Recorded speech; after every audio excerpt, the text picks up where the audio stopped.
Selamat pagi, Assalamualaikum warahmatullahi wabarakatuh. Berjumpa kembali dengan Budi Raharjo di Padepokan Budi Raharjo. Kita mulai dengan ngopi dulu. Bismillahirrahmanirrahim. Sedapnya ngopi, alhamdulillah masih bisa ngopi. Dan kopinya enak. Kopi di rumah tuh lebih enak daripada kopi di luar.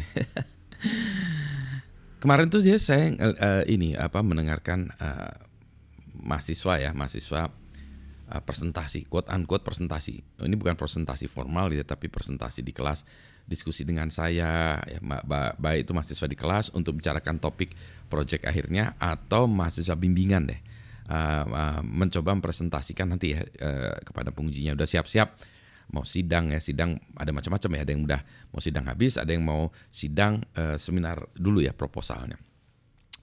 Nah, ada beberapa hal yang bagi saya itu memang menarik untuk diajarkan karena melakukan presentasi itu ternyata sebuah seni ya, an art ya, presentasi itu, an art. Ada sainsnya, ada sih semestinya, tapi banyak kan artnya. Nah, artnya berarti ini harus sesuatu yang memang kita latih ya, latih terus. Tapi ada beberapa prinsip yang bisa kita pegang ya. Nah, satu contoh misalnya gini.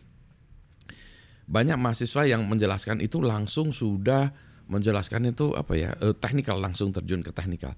Nah, menurut saya entar dulu. Kalau menjelaskan itu harus memberikan latar belakang atau konteks.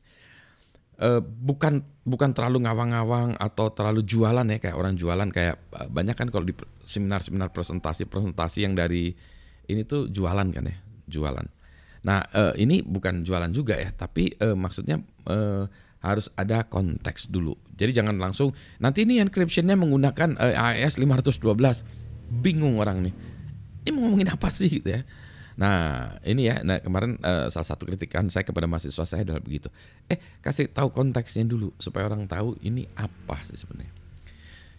Yang menguji ya, atau orang yang akan bertanya atau audiens yang akan menguji kita kalau dalam hal sidang segala macam gitu ya.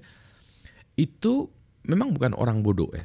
Bahkan ada yang profesor juga, bahkan orang yang cerdas juga gitu ya.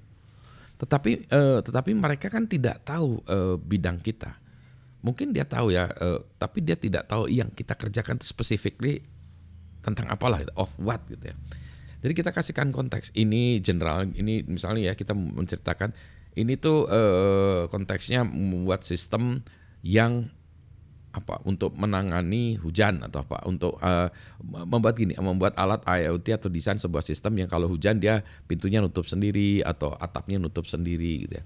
Nah, sebetulnya konteksnya itu sih, nah harus dijelaskan dulu bahwa ini kalau kita buat IoT untuk menggerakkan atap itu untuk apa gitu ya. Jadi menjelaskan itu mulai dari high level baru turun ke bawah.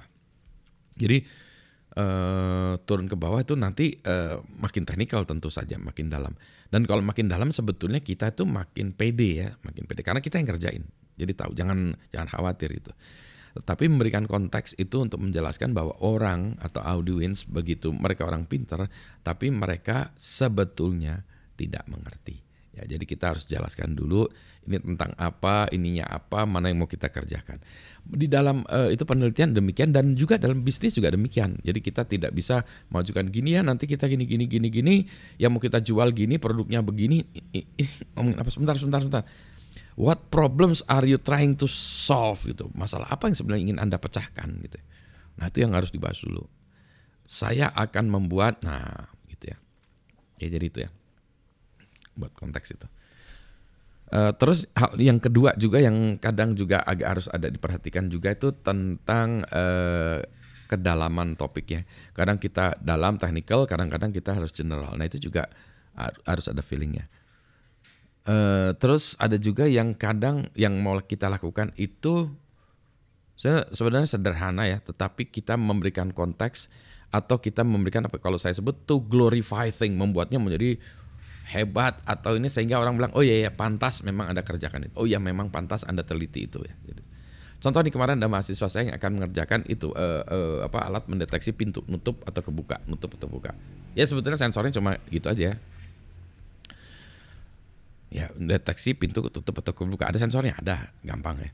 Nah cuma problemnya tuh gini, kalau kita hanya membuat projectnya adalah sistem untuk mendeteksi pintu tutup terbuka ya, nggak menarik. Ya cuma gitu-gitu aja. Nah tapi kalau kita ini kan dalam konteks gini, ini tuh akan kita pakai di pintu rumah, pintu kamar, pintu garasi atau apalah ya, pintu yang penting. Sehingga ini sebetulnya kita mendesain sebuah sistem untuk security. Sehingga kalau kita pergi dari rumah, kita bisa ngecek di handphone kita apakah pintu depan sudah terkunci, pintu belakang sudah terkunci, kamar sudah terkunci enggak, garasi sudah terkunci enggak, atau hal seperti itu. Bahwa itunya alatnya itu nanti adalah mendeteksi pintu tertutup atau terbuka, mendeteksi switch sebetulnya. Ya. Gitu ya. Nah, untuk melakukan itu jam terbang dilakukan dengan latihan. Jadi Anda latihan. Makanya saya kadang-kadang nanya mahasiswa, kamu udah presentasi yang keberapa ini? Keempat Pak. Oh belum ke yang 40. Jadi paham aja kalau keempat masih salah ya nggak apa-apa. Ya memang wajar gitu ya. Gitu ya. Ngopi juga gitu. Apa hubungannya Pak? Ini ngopi yang keberapa? Seruputan, katanya seruputan pertama terasa pahit, atau terusan kedua apa gitu ya. Seruputan keempat itu udah tinggal nikmatnya. Seruputan keempat dan seterusnya tinggal nikmat kopinya. Beneran deh. Ini udah seruputan keberapa tadi? Lupa ngitungnya. Enak sekali. Ya gitu ya. Jadi sehat-sehat semuanya ya. Selamat pagi. Assalamualaikum warahmatullahi wabarakatuh. Saya mau nyeruput yang ke berapa tadi? 7 kali ya.